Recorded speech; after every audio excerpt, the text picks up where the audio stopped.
This is part 3 of the Microsoft project tutorial, because one of the students rightly pointed out to me that there are marks that are allocated for putting resources on the various tasks, and I haven't shown you how to do that.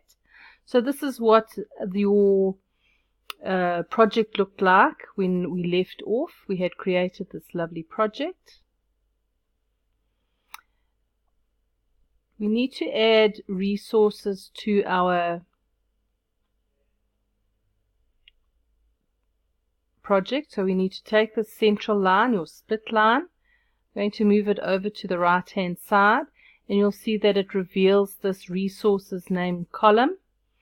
And next to every task, I'm going to just put a resource.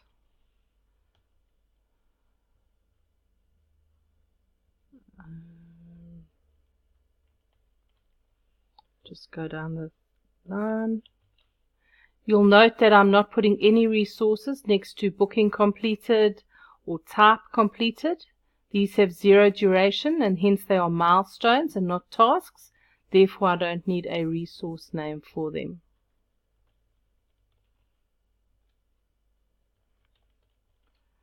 Alright, and as I go down, you'll see that on your Gantt chart, which is here on the right hand side, the resource names are appearing next to every task.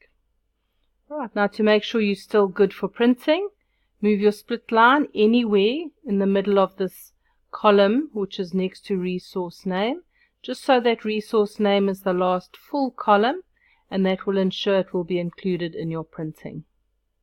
Alright, hope that helps. Thank you.